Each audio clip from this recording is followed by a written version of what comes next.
Mr. Chair, it's already 2 p.m., sir, and we are now ready to start the meeting. All right. Okay. Um, Good afternoon, everyone. Sir, can I conduct a roll call, sir? Yes, of course. Okay. Good afternoon, everyone. Welcome to the Vision Awards Committee meeting for this afternoon, December 20, 2022. Kindly acknowledge once your name is called. For our chairperson, Captain Edgardo Diaz, sir. Present. Attorney Roberto Martin Buenaventura, sir. Present. Engineer Afternoon. Arnold Balucating. Engineer Arnold Orlado, Pavel. Amires Gabriel. Engineer Elmer Gomez. Present. Good afternoon. For our provisional member from end user, CSIS, Major General Ricardo Banayat, sir. Present, sir. And we also have a representative ADMS. Also in, also in attendance today, sir. Sorry. Um, also in attendance today, sir, are the members of the Recent Awards Committee Technical Working Group as well as the BAC Secretariat. We also send letters to our observers, OWA I and OPJFI, um, PIC, and CPI and ASPAC. So, five people are present today. We do have tomorrow to share. Okay. So let's call the meeting to order and proceed with our business for this afternoon. Thank you, Mr. Chair. Item 2.1, this is the pre-bid conference for the project revision of security services requirements for CAAP Area 2 under a 3-year service agreement. This is a bid with bid number 22-0009-10, amounting to 34,861,775 pesos and 20 centavos sa CSI project. The technical working group from CSIS, sir, Engineer Odessa Cortez, is ready to present, and we have leaders in the waiting room as well, sir, prospective leaders in the waiting room waiting to get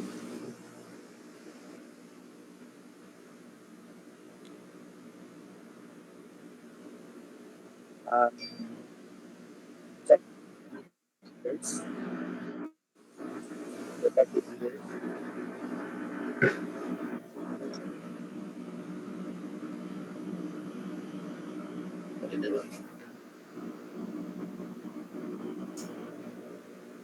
So, to our prospective leaders, welcome to the conference for the provision of security services requirement under 3 years.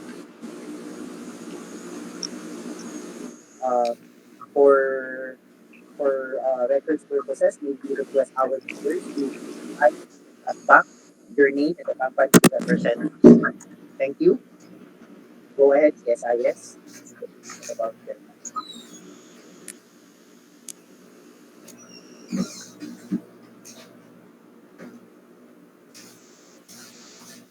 Good afternoon. Sir.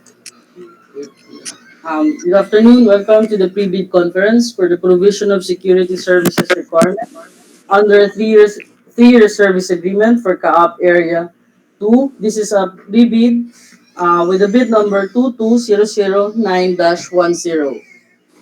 Um, the Civil Aviation Authority of the Philippines, through the corporate operating budget of FY 2022, intends to apply a sum of 34,851,775.20 centavos for the first year only, being the ABC to payment the contract for security services for requirements for CAAP Area 2 under a 3-year service agreement rebate. Bids in excess of the ABC shall be automatically rejected at bid opening. Now invites bids for the above procurement project. Delivery of services is required for a period of 3 years. Bidders should have completed within 3 years from the date of submission and receipt of bids a contract similar to the project. The description of the eligible bidder is contained in the bidding documents, particularly in Section 2, Instruction to Bidders. As shown are the airports and facilities where the guards will be deployed, requiring 121 guards, and the cost of bid documents is 28,000. Bidding will be conducted through an open competitive bidding procedures using a non-discretionary pass-fail criterion as specified in the 2016 revised IRR of the Republic Act 9184. Bidding is restricted to Filipino citizen, sole proprietorship, partnership, or organization with at least 60% of the or outstanding capital stock belonging to citizens of the Philippines and citizens or organization of a country, the laws or regulations of which grant similar privileges to Filipino citizens pursuant to RA 5183. Prospective bidder may obtain further information from CAAP and inspect the bidding documents at the given address during regular office hours from 8 to 5 Mondays to Fridays except declared holidays, weekend, pension of work. A complete set of bidding documents may be acquired by the interested bidder until the deadline of submission of bids from CAAP Back Office, Mia Road, Pasay City, and upon payment of the applicable fee for the bidding documents pursuant to the latest guidelines issued by the GPPB in the amount of 28,000.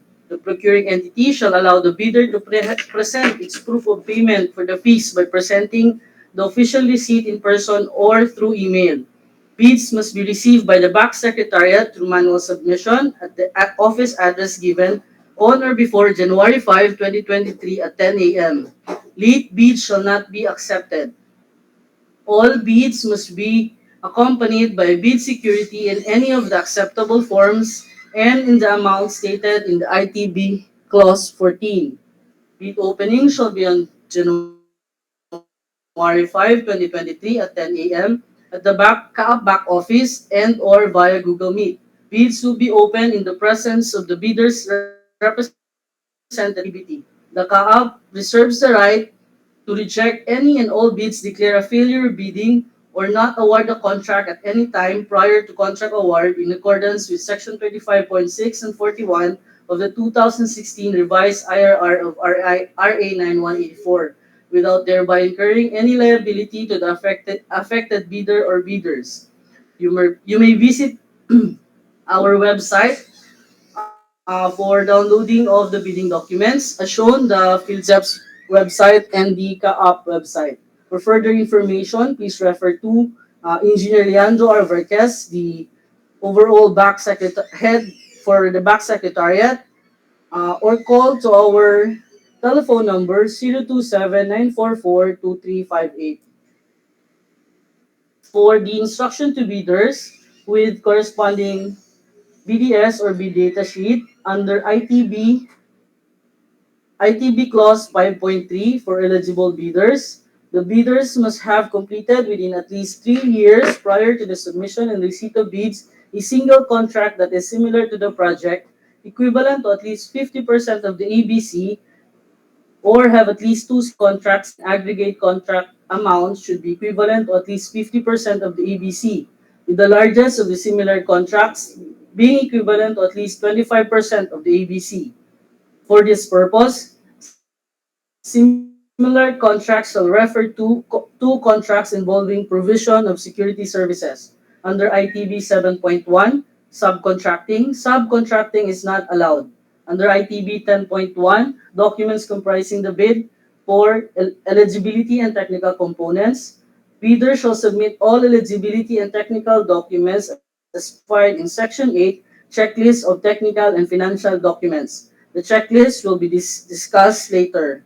Under 10.2, for the statement of all ongoing government and private contracts, including awarded but not yet started within the last 3 years prior to the deadline for the submission and receipt of bids. See BFF number 3. For IT continuation, for the similar to the contract to be bid, the SLCC shall be equivalent to at least 50% of the ABC or two similar completed contract, and the aggregate contract amounts should be equivalent to at least 50% of the ABC, with the largest of the similar contracts being equivalent to at least 25% of the ABC, and completed within the last 3 years prior to the deadline for the submission and receipt of bids. You can see BF form number 4. Bids not complying with the above instruction shall be disqualified. Under ITB 11.1,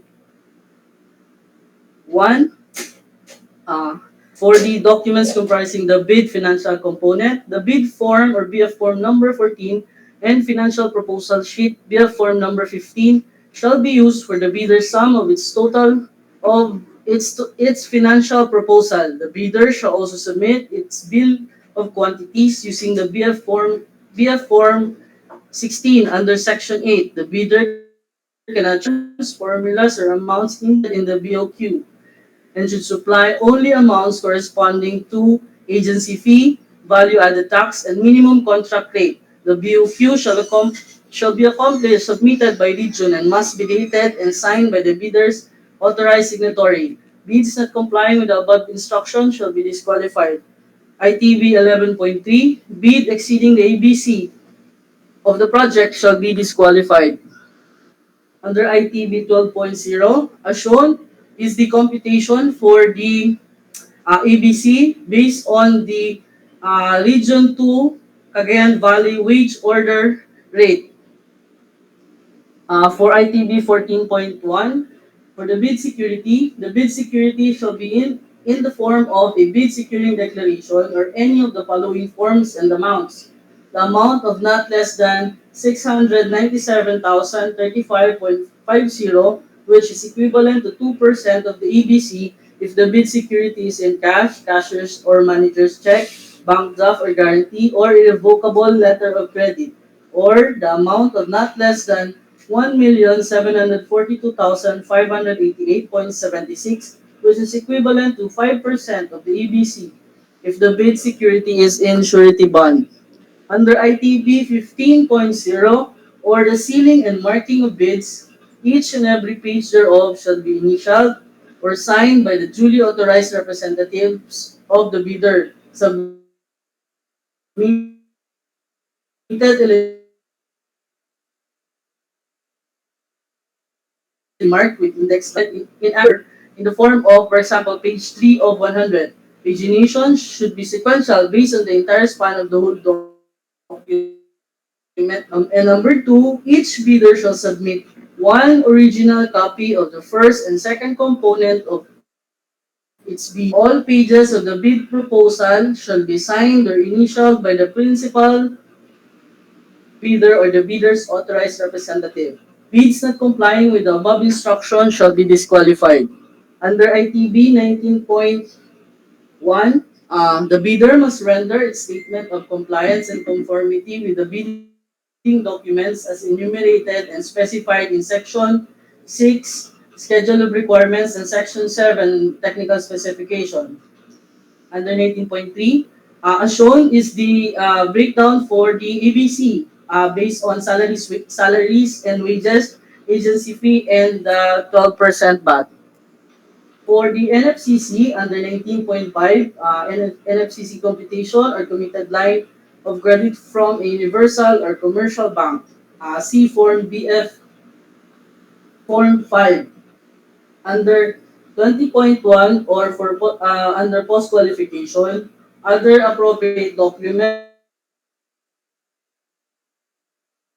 required by law as stated in the bidding documents, including as shown, the latest income tax and business tax returns, certificate of field jobs registration, and other appropriate licenses and permits required by law as stated in the bidding documents.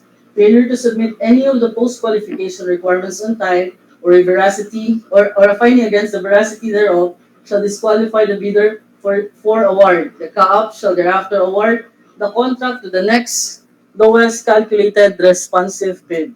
For the general conditions of the contract, specific on the Section 5, special conditions of the contract. Under 2.2, for the terms of payment, payments shall be made upon presentation of the PSA security provider of the following requirements. Number one, certificate of performance issued by the CSIS, official in the area airport attested by the airport manager, official receipt of remittances of the necessary benefits such as the SSS, PhilHealth, Pag-ibig, and the withholding taxes, certification under oath attesting that it's compliant with the dollar minimum wage order. Number four, one copy and four copies of monthly deployment report duly accomplished by the security agency.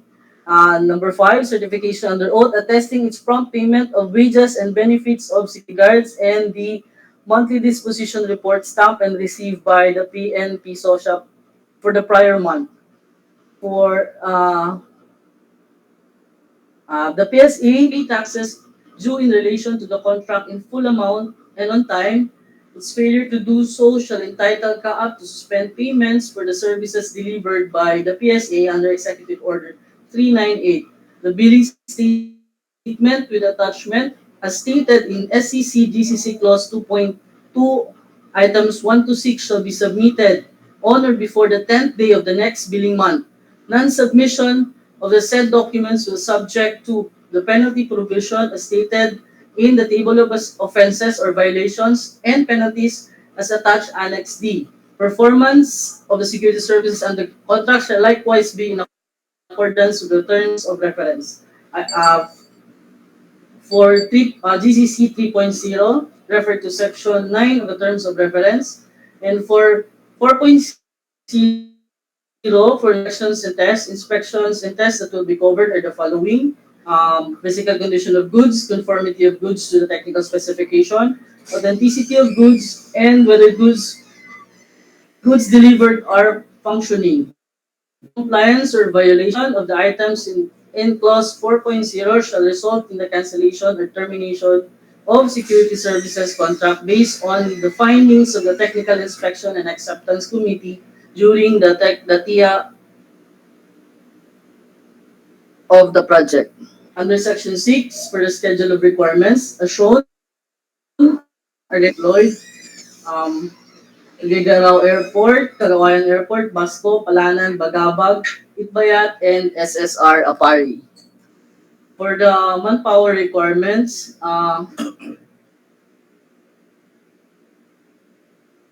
the project requires 121 guards with 58 guard posts, as shown.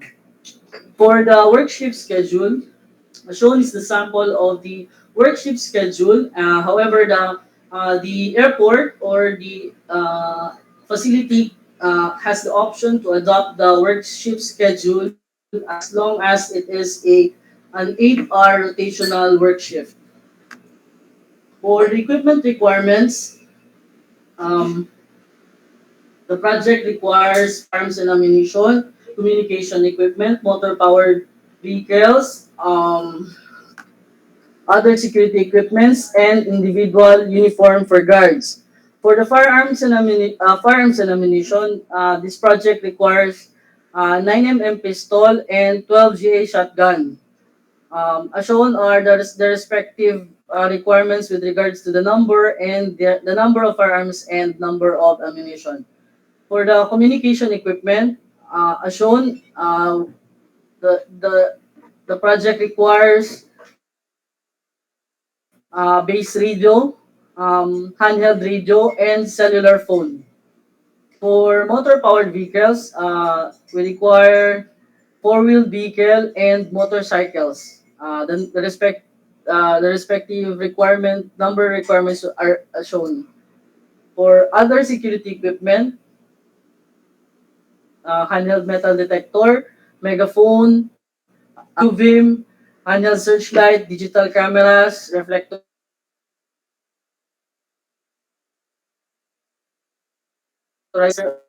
vests and gloves, computer sets, the required number are shown. For the individual uniform and equipment of guards,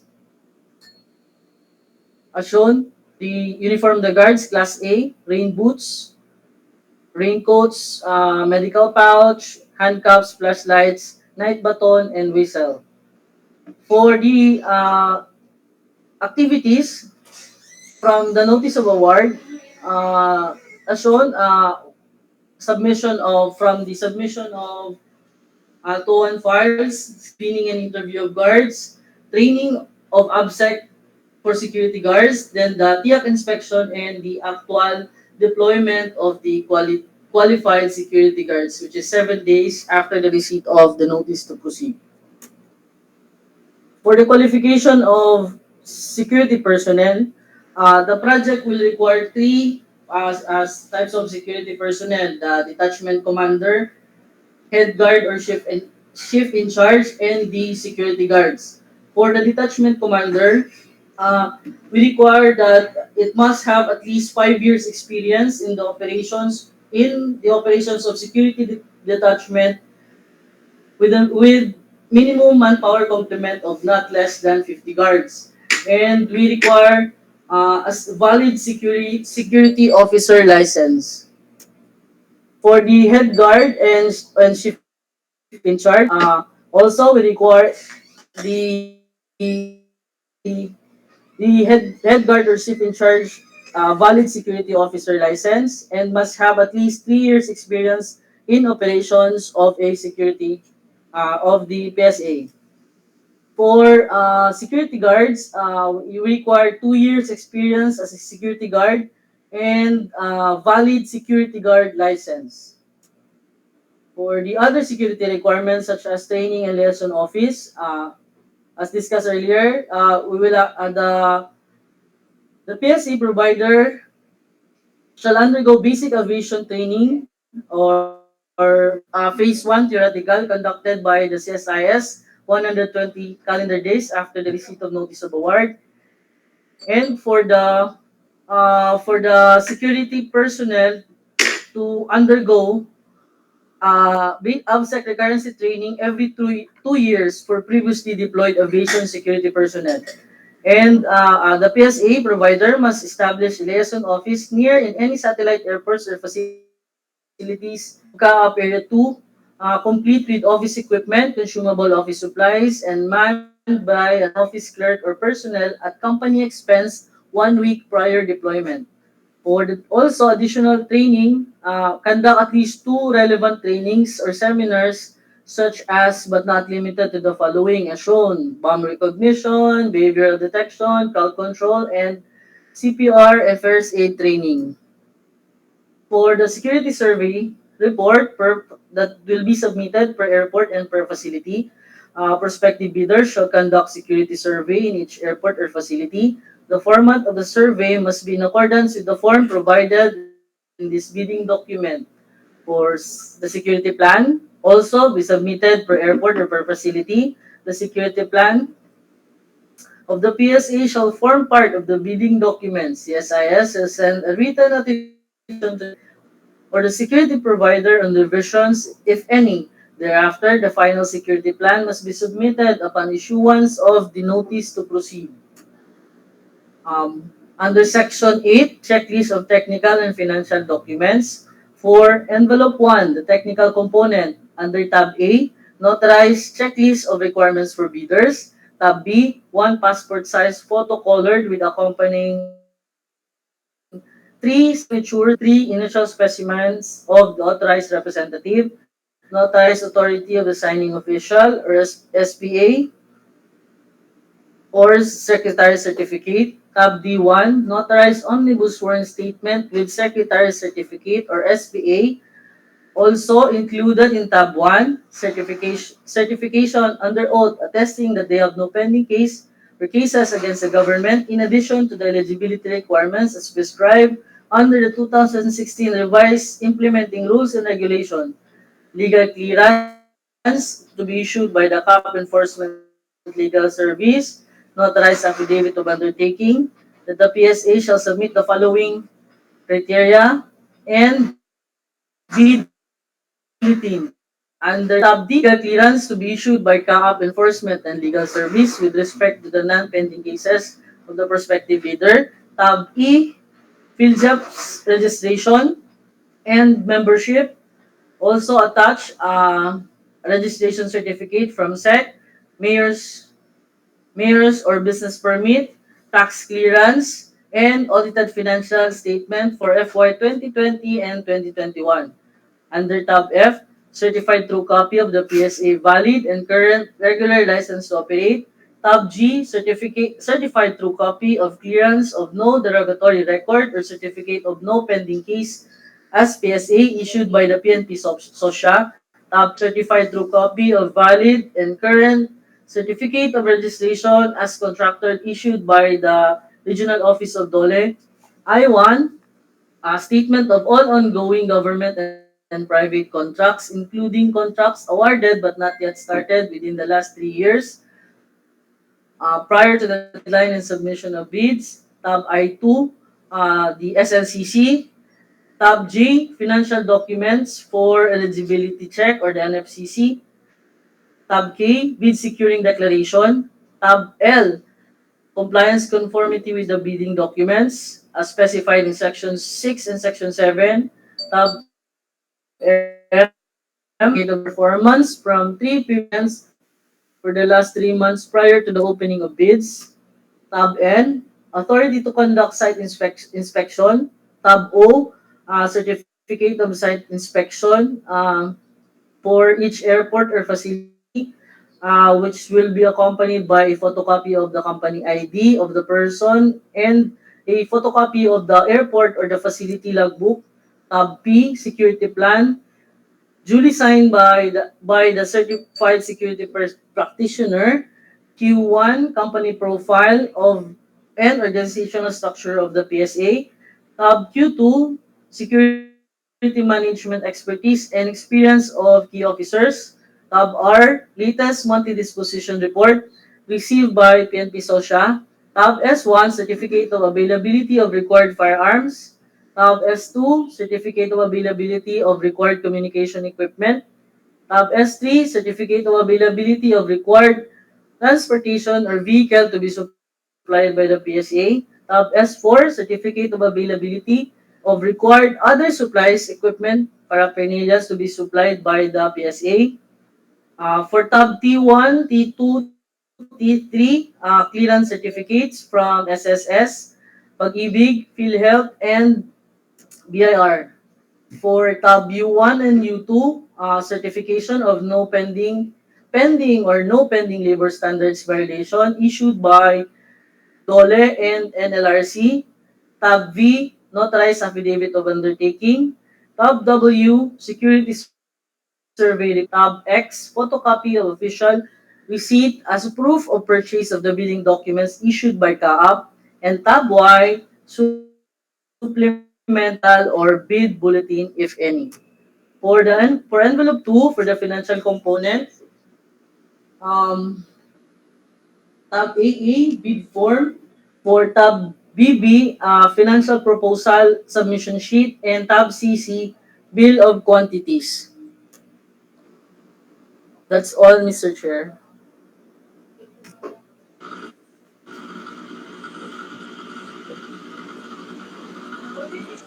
Mr. Chair, the technical working group and the together with the end user, sir, are now ready to accept questions and clarifications from the end user. But sir, we would like to remind our uh, prospective bidders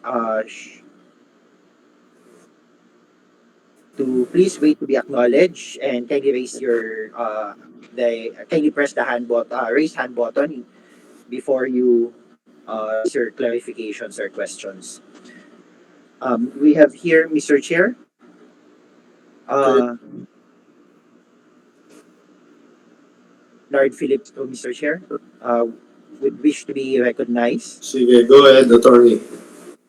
Good afternoon, Mr. Chairman, Attorney Frank, and the BAC. I have some few clarifications or questions to ask before this BAC. First, Mr. Chairman, is may we know the status of the previous bidding motion for reconsideration that we filed as far as Area 2 is concerned?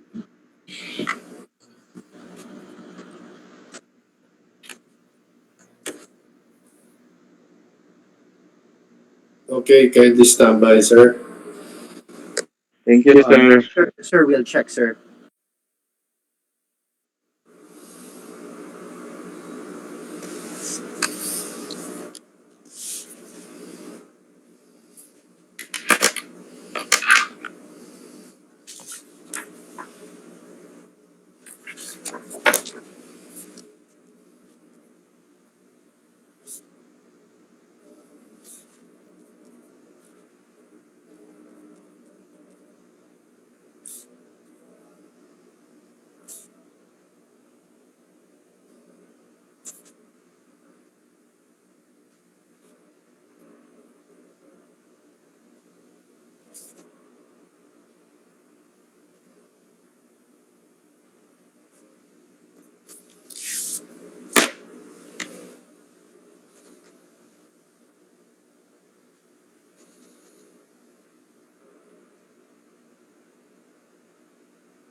Mr. Chair, the back secretariat, sir, is currently checking first the documents, sir. We will just revert to Attorney Klaus po on that question, Mr. Chair. Okay. Uh, Follow-up question, Mr. Chair. While waiting for the feedback from the committee, uh, given that this is a rebidding, and we understand that we submitted already several original documents during the bid of October 2022. Can we retrieve copy of the bid docs that we submitted during the bidding? Secretariat, If I may reply, Mr. Chair. go ahead. Sir, yes, sir. They may retrieve the B documents, sir. They just have to submit a written request, Mr. Chair. Okay. Thank. Yes, sir. Follow-up question, Mr. Chair. May I proceed Go for my third ahead. question? Go ahead. Mr. Chair, we understand that there is also a requirement to pay a bidding fee for the purchase of bid documents. Given that apparently this is a failure of bidding, are we required to pay anew the 28,000 to attend and participate in this bidding? If I may reply, Mr. Chair. Go ahead. Sir, for those who previously participated during the first bidding, sir, they are no longer required to purchase or to pay the necessary fees for the bid documents, sir. They can use the previous receipt that they submitted for the project, sir. Thank you, Attorney Frank, Mr. Chair. May I proceed to my next question? I'll just finish, Mr. Chair. Go ahead. Yes, given, Mr. Chair, that this is again a rebidding, can we use the previous certificate of site inspection issued and submitted during the October 2022 Tony Frank. Um, Sir, can I request the end user, sir, to comment or to reply, sir, considering that these are end user requirements, the certificate of site inspection, but my but I defer to the comments of or to the answer of the end user, Mr. Chair. Okay, end user, kindly answer the question, please. Yes, sir, to the chair. Yes, sir, the previous site inspection that they submitted. Thank you. Thank you, Mr. Chair, Attorney Frank. May I further clarify, Mr. Chair? Proceed. Yes, Mr. Chair, there is also a requirement on the submission of MDR or the monthly disposition report as a supporting document for the submission of billing. And we understand that the MDR contains several personal sensitive information of all of our guards deployed not only in CAAP. And under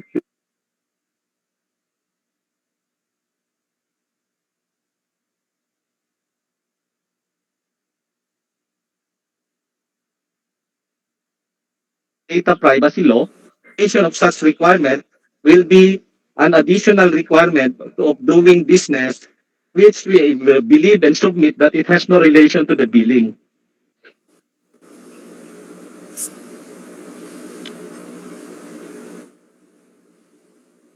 Okay, Attorney Frank.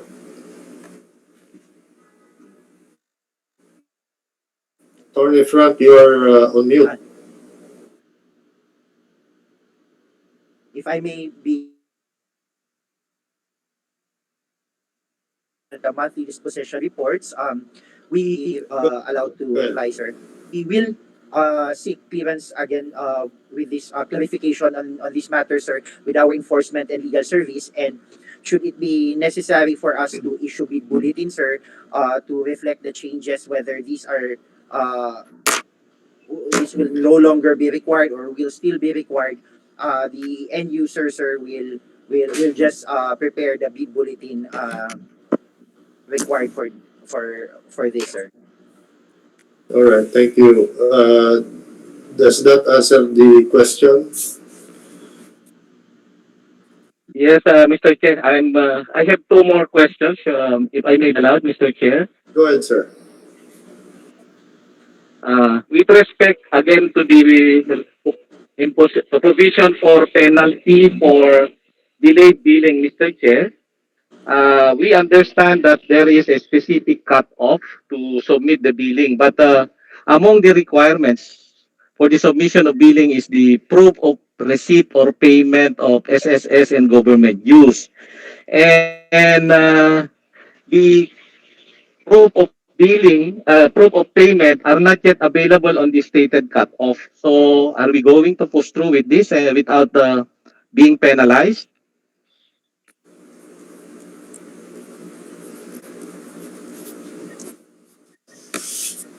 Go ahead, Attorney Frank. Um, Attorney Claustro, we take note of your manifestation, sir. The end user will revisit this requirement. And again, should we need to issue a bid bulletin to reflect changes as to this requirement, we will just issue a bid bulletin, sir, for this, sir. But thank you, sir. We will revisit and we take note of your manifestation po. Thank you, Attorney Frank. And last question, Mr. Chair and Attorney Frank and the BAC. Note also of various penalties imposed in the terms of reference that even reach as far as 50,000 per violation. We take note that such provision are even beyond what is provided for by the security agency law as far as similar violation is concerned. And further, Mr. Chair, it is our submission that the amount of penalty or violation is not in consonance with the violation to be committed. So may we know if this is the provision that we have to impose or to follow, given the two considerations that we have raised?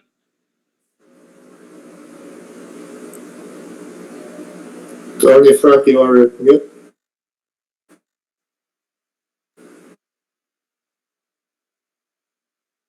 This is a very specific requirement from the end user. Comments or clarifications from sir, may we also request the end user as to the penalty provision, sir.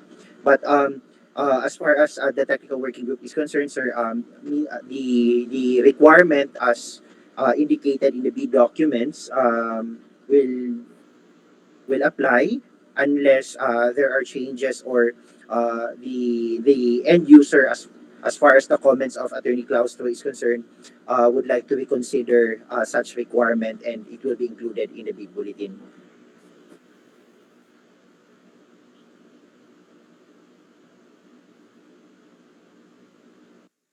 That will be all as far as we are concerned, Mr. Chair. Thank you. Thank you. Thank you. Mr. Chair, as to the first question of Attorney Claustro, sir, we are still trying to retrieve the document, sir. Considering that we only have two personnel here right now at the back, we can just Claustro, sir, on this matter to update on this. But thank you, Attorney Claustro, for your manifestation and for the information. Thank you, sir. Thank you, Attorney Frank.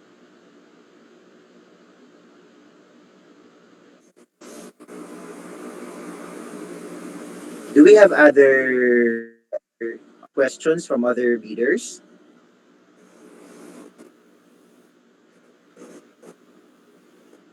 Other bidders, please. So if there is none, then Mr. Chair, I think we are ready to close this item. And we would just like to remind our bidders, sir, that they still have the opportunity to raise questions or clarifications 10 calendar days before the opening of bids. The schedule for the opening of bids for this project is January 5, 2023, Mr. Chair. So, 10 calendar days before the opening of bids, they can still submit through email or they can submit it here at the back office. All right. Just take note of the questions raised by Attorney Claustro. No? We Will do, should Mr. Chair. we should give him feedback. All right. Yes, sir. So, what will be the next item? Okay. Sir, may we request the prospective bidders to be excused, sir. Thank you, prospective bidders, for attending the pre-bid conference for this project. So, Thank you. secretary, kindly remove the bidders from the meeting room, especially those who will not be attending who will not be participating for the area center 3. Okay. Moving on, Mr. Chair, item 2.2, this is the pre-bid conference for the project provision of security services requirements for CAAP Area 3 under 3-year service agreement. This is also on CSIS project with bid number 22-010, amounting to 63,039,354 pesos and 96 centavos. CSIS Technical Working Group, Ms. Engineer Odessa Cortez is now ready to present. Okay. Go ahead.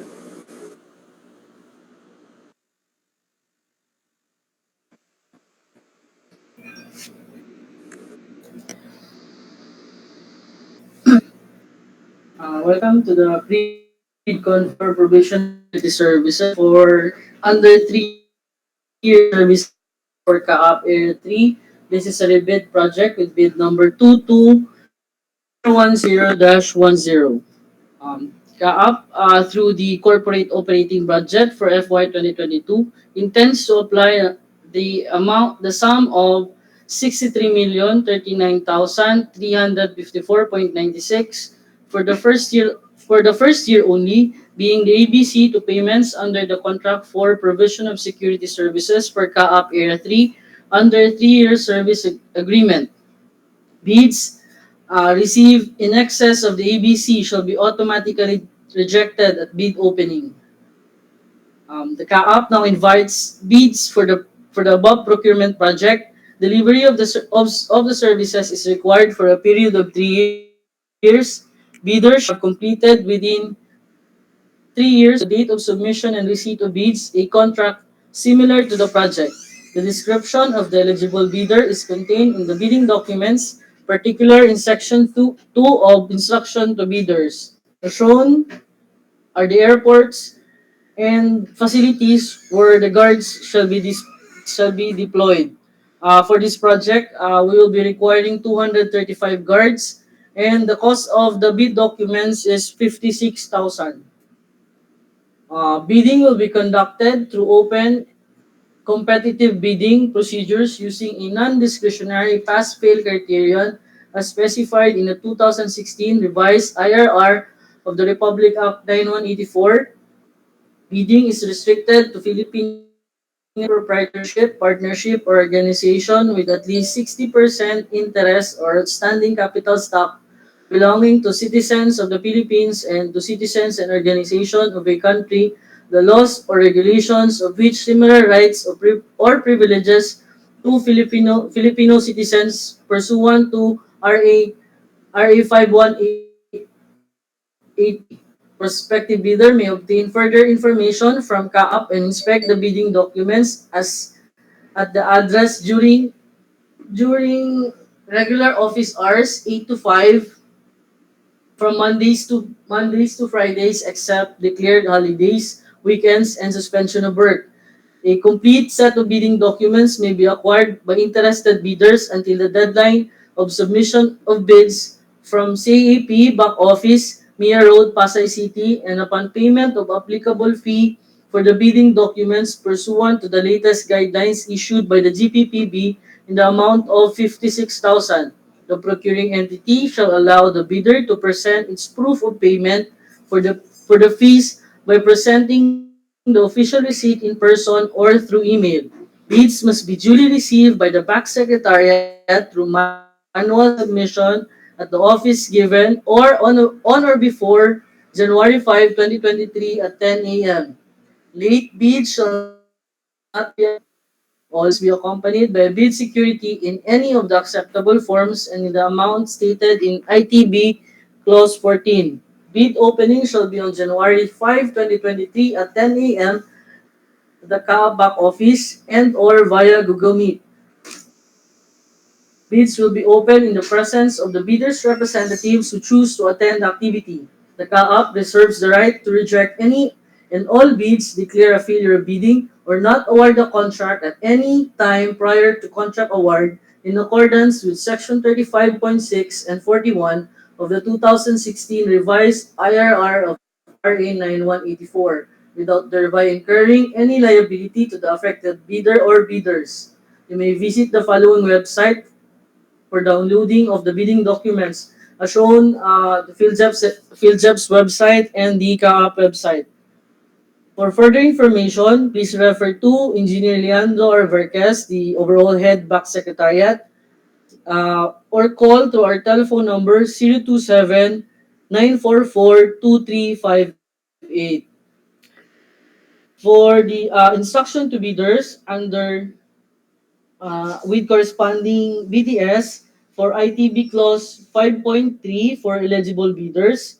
The bidder must have completed at least a period of 3 years prior to the submission and receipt of bids a single contract that is similar to the project, equivalent to at least 50% of the ABC, or have at least two similar contracts and the contract aggregate amount should be equivalent to at least 50% of the ABC, with the largest of the similar contracts being equivalent to at least 25% of the ABC.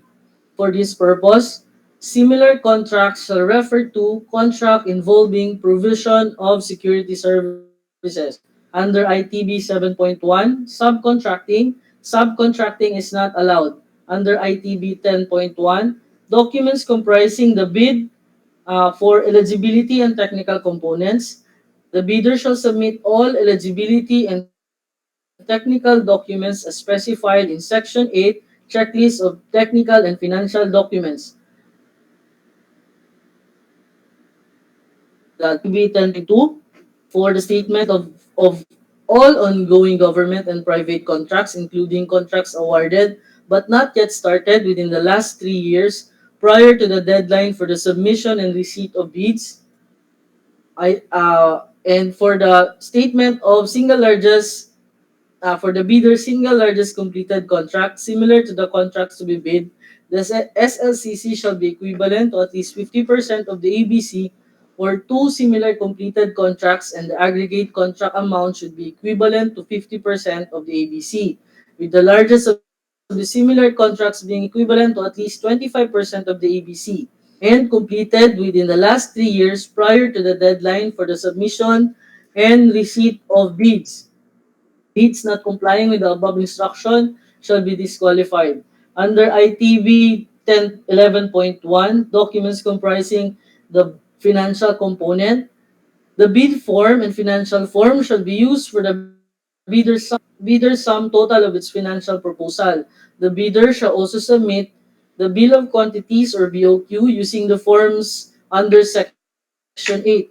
The bidders cannot change or modify items, formulas, or amounts indicated in the BOQ and should supply only amounts corresponding to agency fee, value added tax, and contract rate. The BOQ shall be accomplished or submitted by region and must be dated and signed by the bidder's authorized signatory. Bids not complying with the above instruction shall be disqualified. Under ITB 11.3, bid exceeding the ABC of the project shall be disqualified. Under 12.0 or the bid price, as shown, the The basis of the computation for this project is for computed based on the regional wage order of Region 3, Central Luzon, Region 4B, Mimaropa, and Region 4A, Calabar Zone. For ITB 14.1, for the bid security shall be in the form of a bid securing declaration or any of the following forms and amounts. The amount of not less than 1,260,787.10, which is equivalent to 2% of the ABC if the bid security is in cash, cashier's or manager's check, bank draft or guarantee, or irrevocable letter of credit, or letter B, the amount of not less than 151,967.48, which is equivalent to 5% of the ABC if the bid security is in surety bond.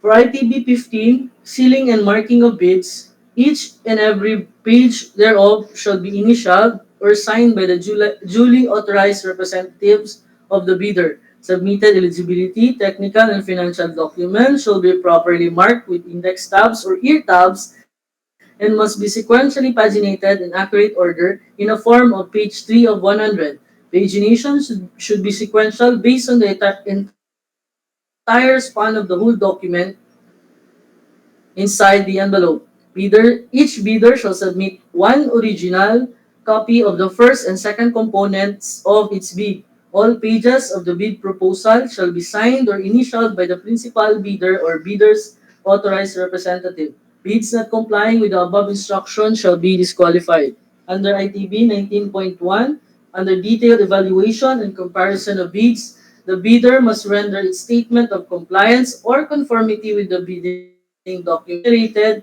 and specified in Section 6 and Section 7 of these bidding documents. Under ITB 19.3, for purposes of clarity, as shown is the breakdown for the ABC, the salaries and wages, agency fee, and 12% back. Under 19.5, the NFCC computation or a committed line of credit for universal or commercial bank. Under ITB 20.1, for post-qualification, other appropriate documents required to be submitted during post-qual as shown: latest income and business tax return, excuse me, certificate of PhilZEP's registration, other appropriate licenses and permits required by law as stated in the bidding documents. Failure to submit any of the post-qualification requirements on time or a finding against the veracity thereof shall disqualify the bidder for award. CAAP shall thereafter award the contract to the next lowest calculated responsive bid. For the general conditions of the contract, under Section 5, Special Conditions of the Contract, for the terms of payment, payment shall be made upon presentation by the PSA of the following documents. Number 1, certificate of performance issued by the CSIS official. Number 2, official receipt of remittances paid for necessary benefits of security guards such as the SSS, PhilHealth, Pag-ibig, and the withholding taxes. Number 3, certificate under oath attesting that it is compliant with the dollar minimum wage law in accordance with its representation and warranties. Number 4, one copy and 4 copies of monthly deployment report duly accomplished by the security agency at the end of each month. Number 5, certification under oath that its prompt payment of wages and benefits of security guards. Number 6, copy of monthly disposition report stamped and received by the PNP SOSHA for the prior month. The PSA provider shall pay taxes in due relation to the contract in full amount and on time. Its failure to do so shall entitle CAAP to suspend payment for the services delivered by the PSA. The billing statement with attachment as stated in SEC GCC Clause 2.2, items 1 to 6 shall be submitted on or before the 10th day of the next billing month. Non-submission of the said documents will subject to penalty provisions stated in Table of Offenses or violations and penalties as attached Annex D. Performance of the security services under the contract shall likewise be in accordance with the terms of reference. Uh, GC Clause 3.0, please refer to Section 9, Terms of Reference.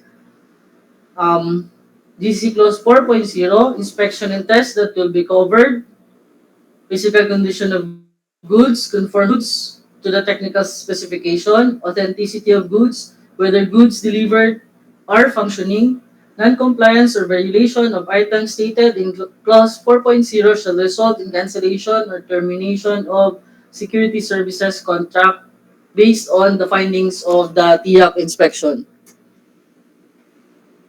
Under Section 6, Schedule of Requirements, as shown are the airports and facilities facilities where the security guards will be deployed. Plaridel Airport, Iba Airport, Marinduque, Mamburao, Pinamalayan, Lubang, Calapan, Romblon, San Jose, Alabat, Baler, Jumalig, Cabanatuan, and Sangli Airport. For the manpower requirement, project requires 235 guards with 95 posts.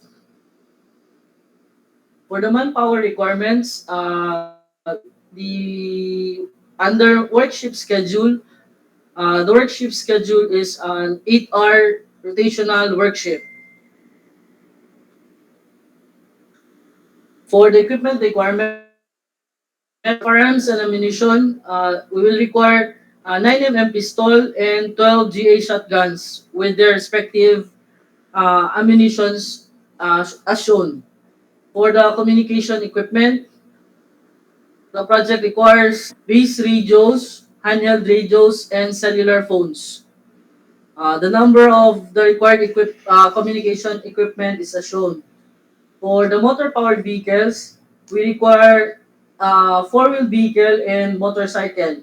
For this project, we will require 2 units four-wheel vehicle and 14 units of motorcycle. For the other security equipment, uh, which we require handheld metal detectors, megaphone, UVIM or under vehicle inspection mirror, handheld searchlight, digital cameras, reflectorized vest and gloves, computer sets with printers, bandy clocks or finger scan time attendance, and pre-numbered logbook. The required number are shown. For the individual uniform, we will require Class A uniform, rain boots, raincoats, medicine pouch, handcuffs, flashlight, nightstick baton, and whistle.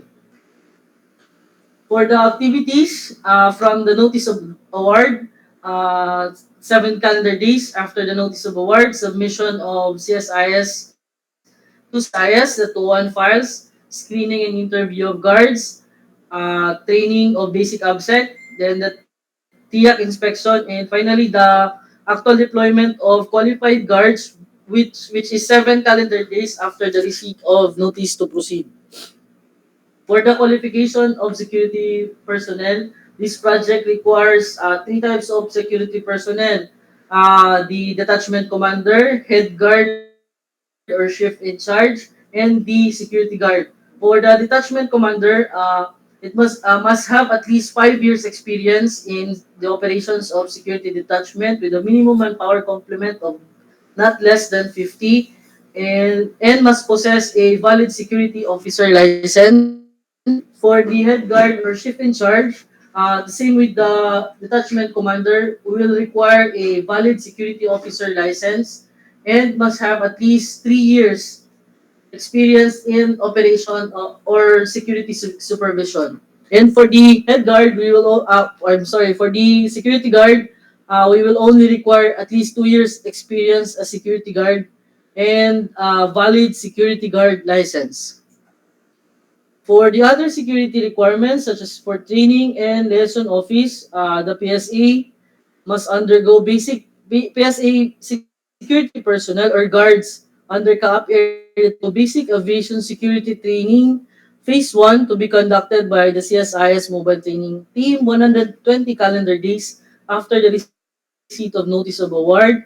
And the PSA must require their security personnel to undergo ABSEC recurrency training every 2 years for previously deployed aviation security personnel. And for the liaison office, the PSA must establish a liaison office near in any satellite airports or facilities of CAAP Area 3 with complete with office equipment, consumable office supplies, and manned by an office clerk or personnel at company expense 1 week prior deployment.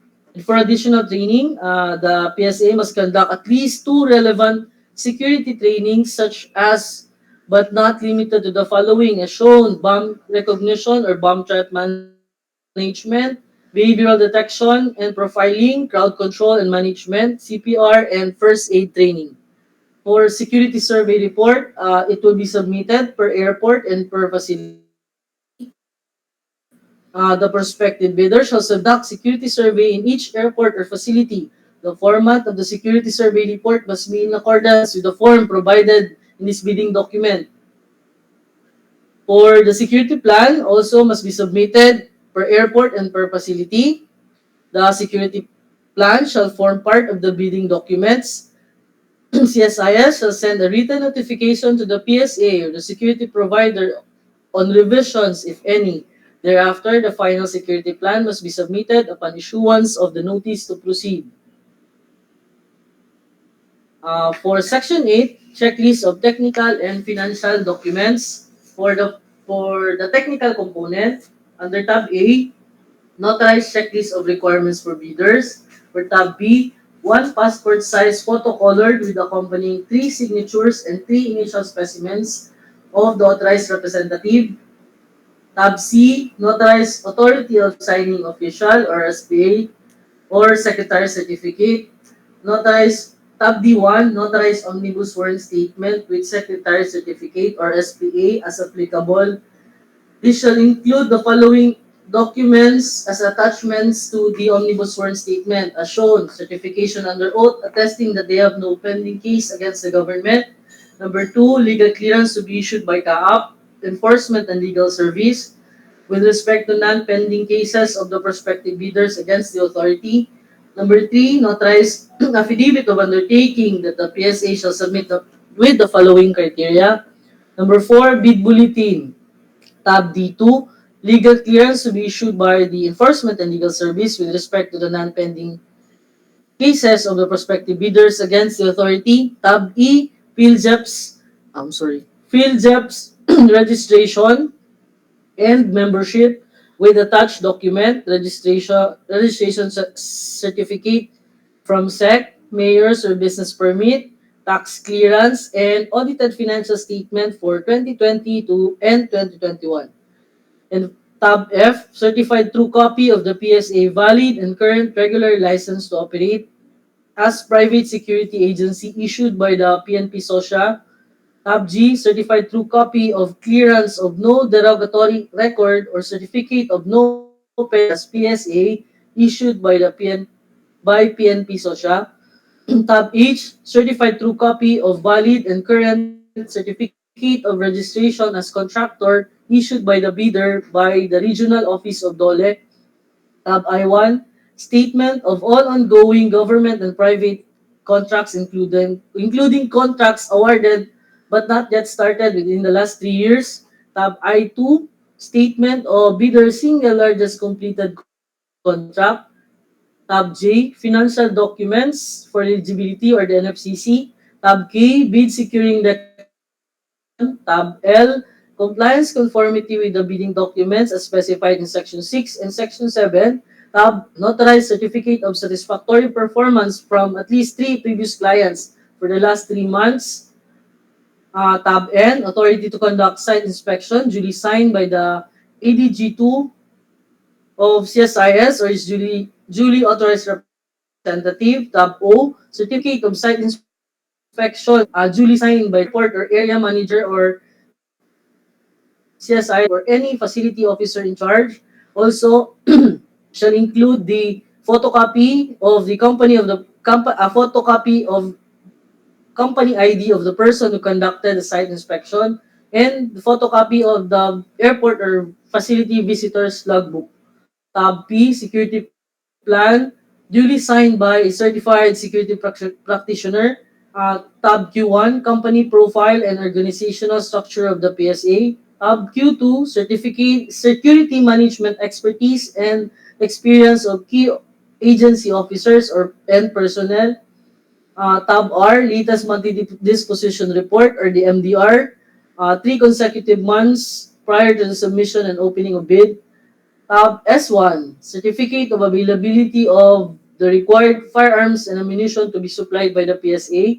Tab S2, certificate of availability of required communication equipment. Tab S3, certificate of availability of required transportation or vehicle to be supplied. Tab S4, certificate of availability of required other supplies, equipment, or paraphernalias of the PSA. And tab T1, T3, and T4 are clearance certificate to be issued by SSS, Pag-ibig, Health, and BIR. For tab U1 and tab U2, certification of pending or no pending labor standards violation or cases issued by the following agencies from DOLE and NLRC. Tab V, notarized affidavit of undertaking. Tab W, security survey report.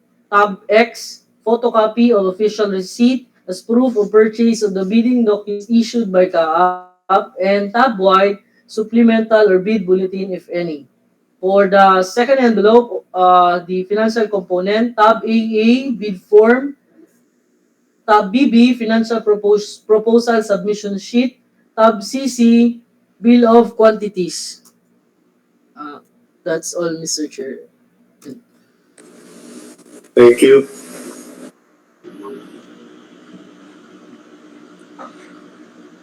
Mr. Chair, we are now ready to accept queries or clarification from prospective bidders.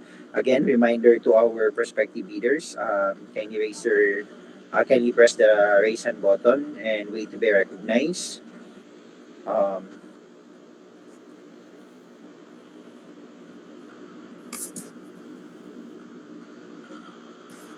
are there any questions?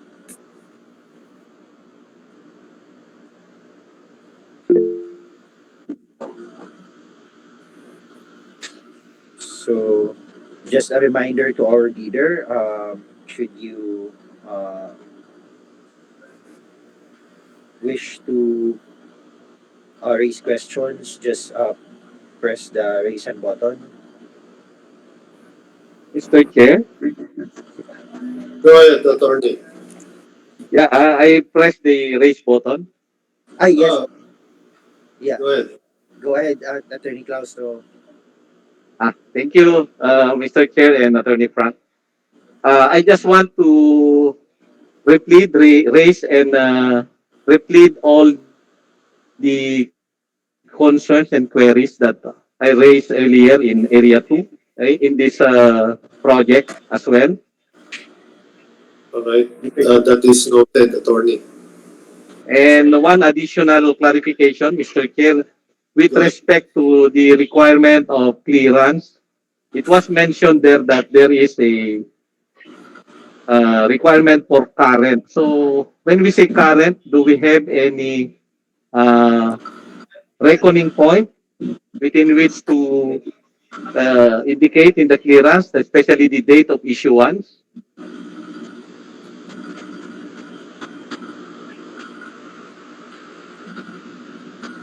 CSIS, please. Okay, and you, sir?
Attorney Claustro, sir, Mr. Chair, Yes. we just want to clarify, sir, the clearance you are referring, sir, is the legal clearance, sir? Uh, Legal, SSS, PhilHealth, Pag-ibig, and the like. The Okay, government clearances. government clearances, sir.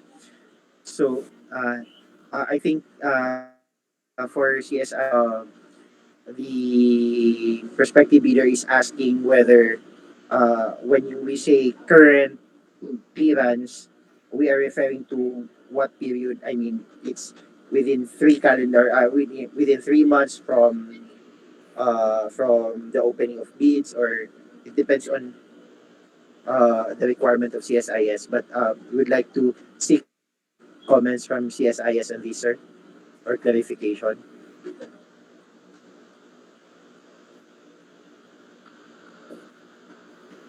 Or I think Attorney Claustro, we will instead look into these clearances, attorney, and we will just issue big bulletin, sir, reflecting the period of time which is the acceptable currency of a particular clearance, sir. Okay, thank you, Attorney Frank. You're welcome, sir. Any One, other question, sir? yes, last question, Mr. Chair.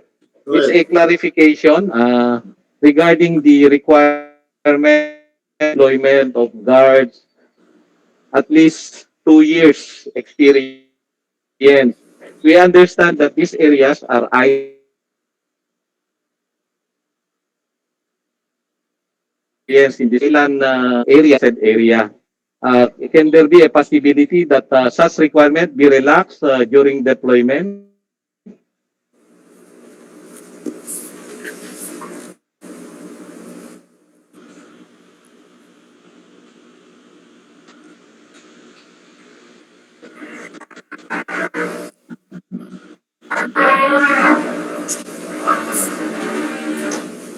CSIS, please, on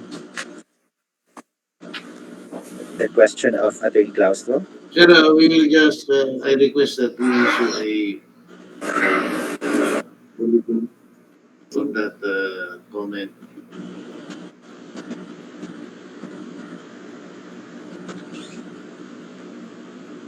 Attorney But Claustro. we previous bidding, we have a 2 year requirement for security guards.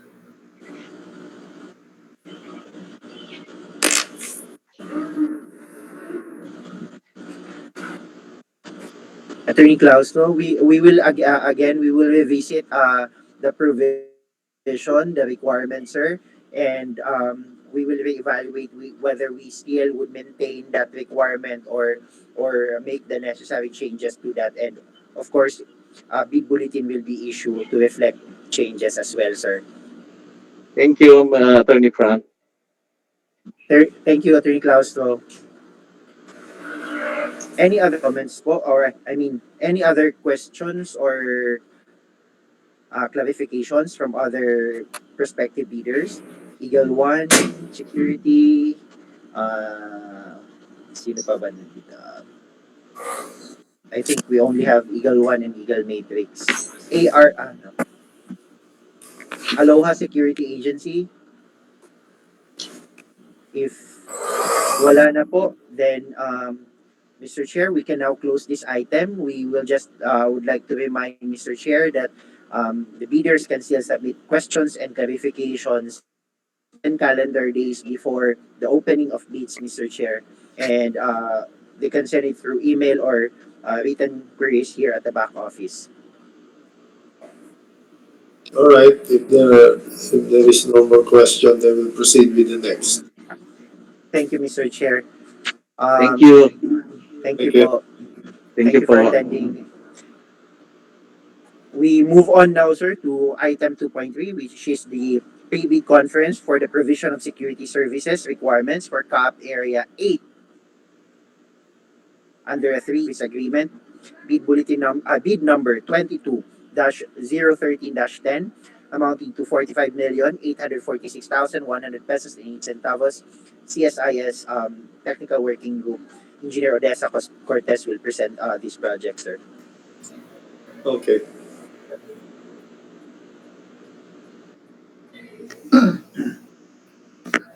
Good afternoon. Welcome again for the pre-bid conference for the provision of security services requirements under 3-year service agreement for CAAP Area 8 with bid number 22013-10. The CAAP, through the corporate operating budget for FY 2022, intends to apply the sum of 45,846,100.08 for the first year only, being the ABC payments under the contract for provision of security services requirement for CAAP Area 8 under a 3-year service agreement. Bids received in excess of the ABC shall be automatically rejected at bid opening. The CAAP now invites bids for the above procurement project. The delivery of services for the is required for a period of 3 years. Bidders should have completed within 3 years from the date and submission of bids, date and receipt of bids, a contract similar to the project. The description of the eligible bidder is contained in the bidding documents, particularly in Section 2, Instruction to Bidders. Shown are the airports and facilities where the PSA guard shall be deployed. This project requires 178 guards with the will be conducted through open competitive bidding procedures using a non-discretionary pass-fail criterion as specified in the 2016 revised IRR of Republic Act 9184. Bidding is restricted to Filipino citizen or sole proprietorship, partnership, or organization with at least 60% interest or outstanding capital stock belonging to citizens of the Philippines and to the citizens or organization of a country, the laws or regulation of which grant similar rights or privileges to Filipino citizen pursuant to RA 5183. Prospective bidders may obtain further information from CAAP and inspect the bidding documents at the given address during regular hours from 8 to 5 p.m. Mondays to Friday, except declared holidays, weekends, and suspension of work. A complete set of bidding documents may be acquired by the interested bidders until the deadline of submission of bids from CAAP Back Office, Mia Road, Pasay City, and upon payment of applicable fee for the bidding documents pursuant to the latest guidelines issued by the GPPB in the amount of 28,000. The procuring entity shall allow the bidder to present its proof of payment for fees by presenting the official receipt in person or through email. Bids must be duly received by the BAC Secretariat through manual submission at the office address given on or before January 5, 2023 at 10 a.m. Bid security in any of the acceptable forms and in the amount stated in ITB 14.14, ITB Clause 14. Bid opening shall be on January 5, 2023 at 10 a.m. at the CAAP back office and or via Google Meet. Bids will be opened in the presence of bidders' representative who choose to attend the activity. The CAAP reserves the right to reject any and all bids, declare a failure of bidding, or not award the contract at any time prior to contract award in accordance with Section 35.6 and 41 of the 2016 revised IRR of RA 9184 without thereby incurring any liability to the affected bidder or bidders. You may visit the following website for the downloading of the bidding documents as shown, the PhilZEP's website and the CAAP website. For further information, please refer to Engineer R. Verquez, the overall head, BAC Secretariat, or call through our 027-944-2358. For the instruction to bidders, with corresponding bid data sheet under Section 3, bid data sheet for ITB Clause 5.3 or for eligible bidders, bidder must have completed at least a period of 3 years prior to the submission and receipt of bids, a single contract that is similar to the project, equivalent to at least 50% of the ABC, or have at least two similar contracts and aggregate contract amounts should be equivalent to at least 50% of the ABC, with the largest of the similar contracts being equivalent to at least 25% of the ABC. For this purpose, similar contracts shall refer to contract involving the provision of security services. Under ITV 7.1 for subcontracts, subcontracting is not allowed. Under 10.1, document comprising for eligibility and technical components, bidder shall submit all eligibility and technical documents as specified in Section 8 Checklist of Technical and Financial Documents. The checklist will be shown later. For 10.2, for the statement of all ongoing government and private contracts, including contracts awarded but not yet started within the last 3 years prior to the deadline for the submission and receipt of bids. And for the SLC, single largest completed similar to the contract to be bid, the SLCC shall be equivalent to at least 50% of the ABC or two similar completed contracts, and the aggregate contract amount should be equivalent to at least 50% of the ABC, with the largest of the similar contracts being equivalent to at least 25% of the ABC, and must be completed within at least 3 years prior to the deadline for the submission and receipt of bids. Bids not complying with the above instruction shall be disqualified. Under 11.1, documents comprising the bid for the financial component,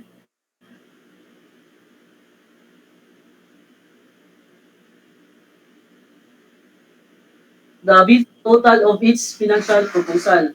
The bidder shall also submit its bill of quantities using the forms under Section 8.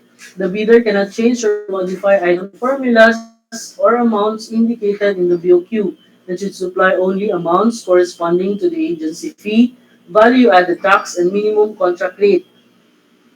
The BOQ shall be accomplished, submitted by region, and must be dated and signed by the bidder's authorized signatory. Bids not complying with the above instruction shall under 11.3, bid exceeding the ABC of the project shall be disqualified. For ITB 12.0, for the bid price, as shown, as the computation for the ABC based on the Region 8 Dole wage order for Region 8 Eastern Visayas.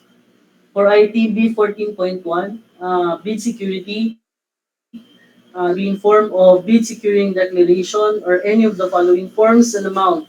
The amount of not less than 916,922, which is equivalent to 2% of the ABC if the bid security is in cash, cashier's or manager's check, bank draft or guarantee, or irrevocable letter of credit, or the amount of not less than 2,292,305, which is equivalent to 5% of the ABC if the bid security is insured.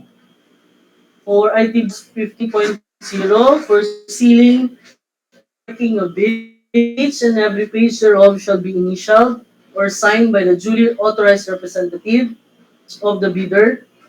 Submitted eligibility, technical, and financial documents shall be properly marked with index tabs or ear tabs and must be sequentially paginated in accurate order in the form of, for example, page 3 of 100. Pagination should be sequential based on the entire span of the whole documents inside the envelope. And number 2, each bidder shall submit one original copy of the first and second components of its bid. All pages of the bid proposal shall be signed or initialed by the principal bidder or the bidder's authorized representative. Bids not complying with the above instruction shall be disqualified. For ITB 19.1, for the detailed evaluation and comparison of bids, the bidder must render its statement of compliance or conformity with the bidding documents as enumerated and specified in Section 6, Schedule of Requirements, and Section 7, Technical Specification. Under 19.3, for purposes of clarity, the ABC is composed of the following: salaries and wages, agency fee, and the 12% VAT based on the agency fee. For 19.5, the NFCC computation or a committed line of credit from the Universal or Commercial Bank. Under ITB 20.1, for post-qualification requirements, other appropriate documents required to be submitted during post-qualification as shown: latest income and business tax returns. Number 2, certificate of field jobs registration, and other appropriate licenses and permits required by law as stated in the bidding document. Failure to submit any of the post-qualification requirements on time or a finding against the veracity thereof shall disqualify the bidder for award. CAAP shall thereafter award the contract to the next lowest calculated responsive bid. For the general conditions of contract specific on the special conditions of the contract, Section 5, under GCC point 2.2, for the terms of payment, the payment upon presentation by the PSA of the following documents: certificate of performance issued by the CSIS official in the area or airport, attested by the area or airport manager, official receipt of remittances paid for necessary benefits of security guards such as SSS, PhilHealth, Pag-ibig, and withholding taxes, under oath that it is compliant with the DOLE minimum wage law in accordance with its representation and warranties. Number 4, one copy and 4 copies of monthly deployment report duly accomplished by the security agency at the end of each month, stating the names of the guards and supervisors, salary rates, and actual attendance.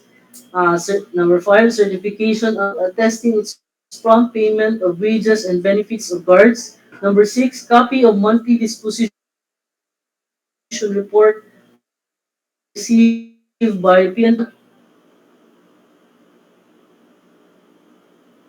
The PSA due in relation full amount in full and on time.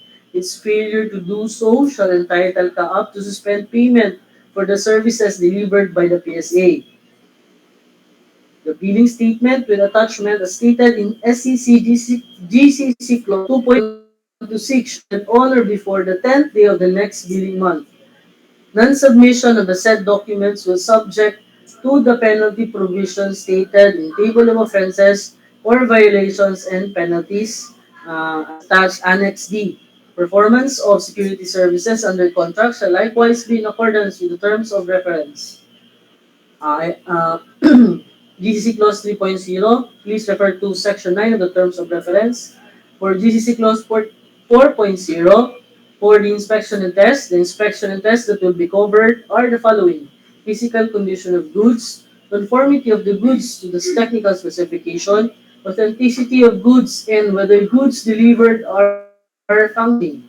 Non-compliance or violation of items stated in Clause 4.0 shall result in the cancellation or termination of security services contract based on the findings of the TIAC during the TIAC inspection. Under Section 6, Schedule of Requirements, shown are the airports and facilities where the PSA guard shall be deployed. Uh, for this project, Tacloban, Calbayo, Catarman, Ormoc, Maasin, Biliran, Catbalogan, Borongan, Giwan, and Ilongos Airport. For the manpower requirements, will require 178 guards with 69 guard posts as shown. For the manpower requirements, for the workship schedule, the workship schedule is an 8-hour rotational work shift. For the equipment requirements, under firearms and ammunition, will require 9mm pistol and 12 GA shotguns with their respective ammunitions as shown. For the communication equipment. The project requires base radio, handheld radio, and cellular phone, as shown. For the motor vehicle, will require four-wheel vehicle and motorcycle, as shown. For the equipment requirements, shown medical handheld metal detectors, megaphone, UVIM, handheld searchlight, digital camera, reflectorized vest and glove, computer sets with printer, body clock, and pre-numbered logbooks. The required number is shown. For the individual requirements, these are the individual requirements of the guards. For of course, the Class A uniform, raincoat, rain boots, medicine pouch, handcuffs, flashlight, night baton, and whistle. For the activities from the notice of award, 7 calendar days is the submission of the TOAN files. Then 14 calendar days screening and interview of guards. Then 120 calendar days for the training. Then the TIAC inspection will be scheduled prior to the deployment, and the deployment will be 7 calendar days upon receipt of the notice to proceed. For the qualification of security personnel, the project will require the security personnel, detachment commander, uh, head guard or shift in charge, and the security guard. For the detachment commander, it must have at least 5 years experience in the operations of a security detachment with minimum manpower complement of not less than 50 guards, and must possess a valid security officer license. For the head guard, similar with the detachment commander, we also require the valid security officer license and must have at least 3 years experience in security operation. For the security guard, we only require 2 years experience as security guard and valid security guard license. For the training and liaison office, as earlier discussed, the security guards must undergo basic security ABSEC training, phase 1 theoretical conducted by the CSIS mobile training team, 120 calendar days after the receipt of notice of award, and must require their security personnel to undergo recurrency training every 2 years for previously deployed aviation security personnel. And the PSA or security provider must establish a liaison office near any satellite airports or facilities of CAAP Area 8, complete with equipment, consumable office supplies, and manned by an office clerk or personnel at company expense 1 week prior to the deployment. And for additional training, the PSA must conduct at least two relevant security trainings or seminars, such as but not limited to the following: bomb recognition, bomb threat management, behavioral detection and profiling, crowd control and management, CPR and first aid training. For security survey report, this will be submitted per airport or per facility. The prospective bidder shall conduct security survey in each airport. The format of the security survey must be in accordance with the form provided in this bidding document. For the security plan shall form part of the bidding documents, and the CSIS shall send a written notification to the PSA on revisions, if any. Thereafter, the final security plan must be submitted upon issuance of the notice to proceed. The security plan is also submitted per airport or per facility. For Section 8, checklist of technical and financial requirements. For the first envelope or the technical component, for tab A, notarize checklist of requirements for bidders.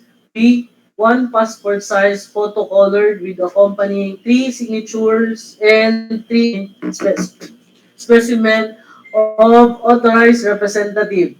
Tab C, notarized authority of signing official or the SPA or secretary certificate. Tab D1, notarized omnibus sworn statement with secretary certificate or SPA as applicable. This shall include the following documents as shown: certification under oath attesting that they have no pending case against the government. Number two, legal clearance issued by the CAAP Enforcement and Legal Service with respect to the non-pending cases of the prospective bidder. Number three, notarized affidavit of undertaking of the PSA. And number four, bid bulletins. For tab D2, legal clearance to be issued by the CAAP Legal. Tab E, PhilJobs registration and membership. Also with attachments shown registration certificate from SEC, mayor's or business permit, tax clearance, and audited financial statement for calendar year 2020 and 2021.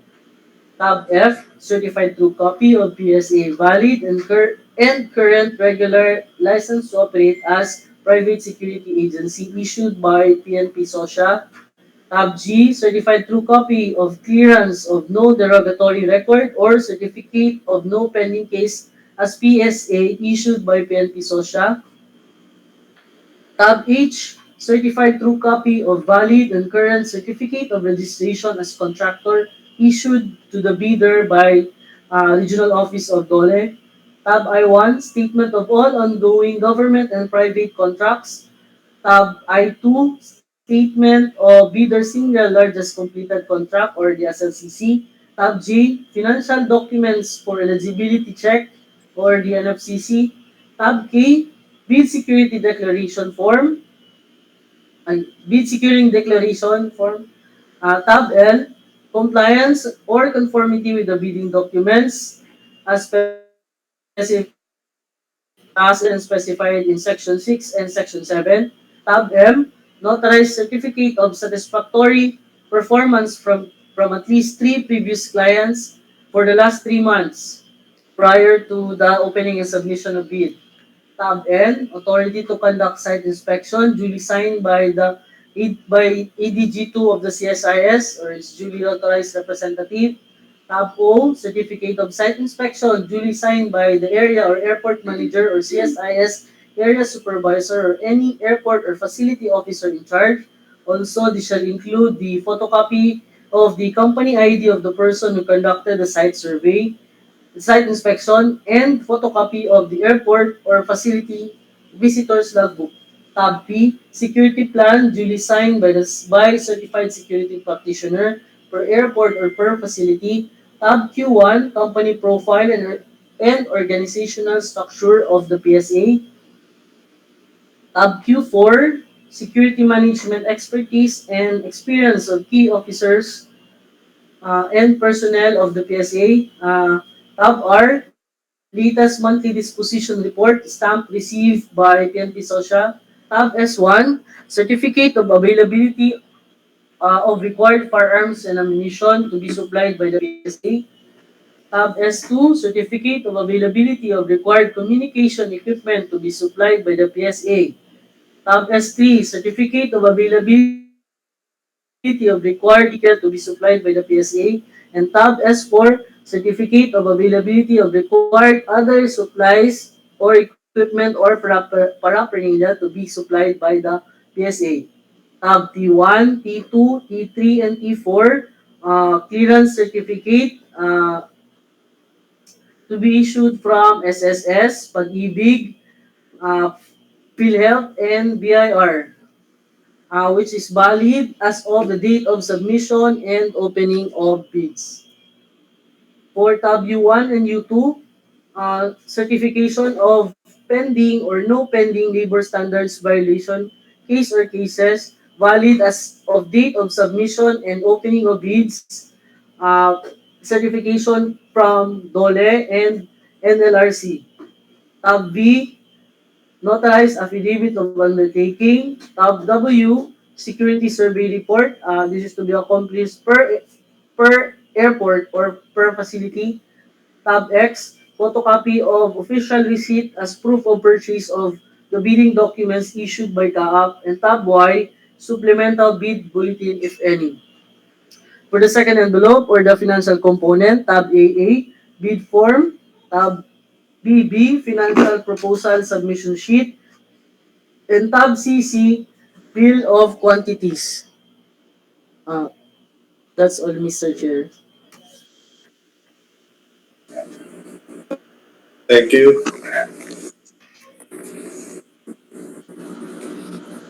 Mr. Chair, the technical working group and the end user, sir, are now ready to accept questions from our prospective leaders. Okay. Any questions or clarifications from our prospective leaders?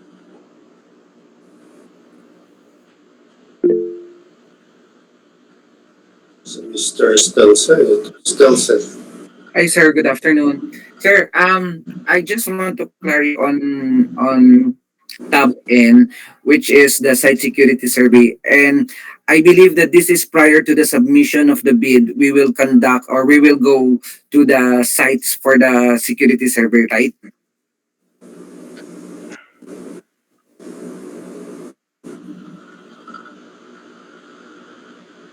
Yes, yes, please. Sorry kami.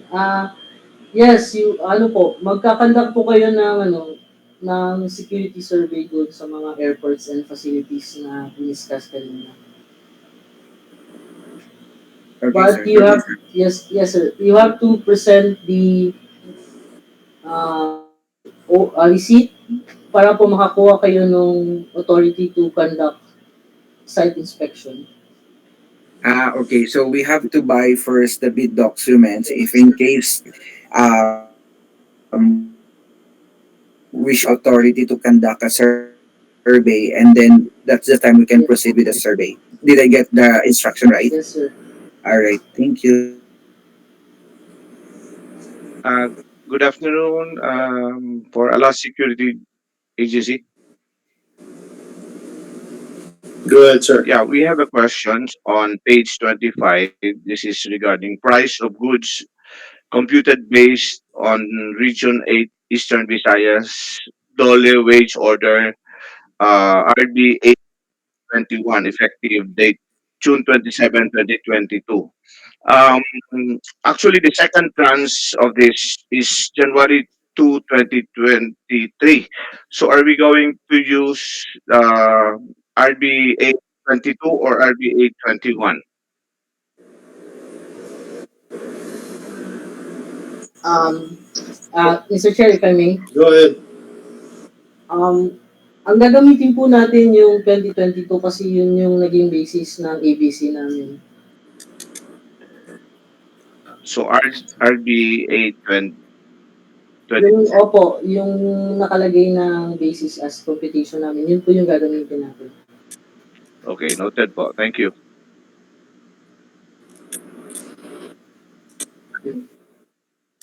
Any question? Sir, Okay, go yeah. Go ahead. Yeah, just to follow up on the previous question, since we are talking with the cost distribution, I believe, sir, your costing also reflects on SSS 2021.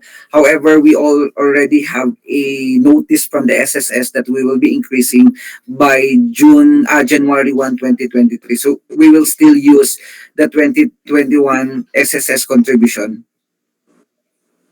right? If I may, Go ahead. we'll use the 2021, sir. Kasi yun Okay, yung sir. basis ng ABC po. Thank you po.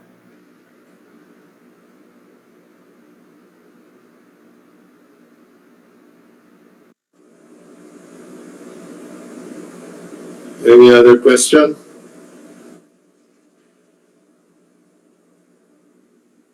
Go ahead, attorney. Hearing none, Mr. Chair, I think we can now close this item, Mr. Chair. We thank our prospective bidders for attending today's pre-bid conference. We just like to remind them that they can still submit their questions or clarifications to the Bids and Awards Committee office through email, or you may submit it directly to this office 10 calendar days prior to the opening or before the opening of bids, which is on January 5. So, we are looking forward for your submission po. Maraming salamat po for attending. Thank you.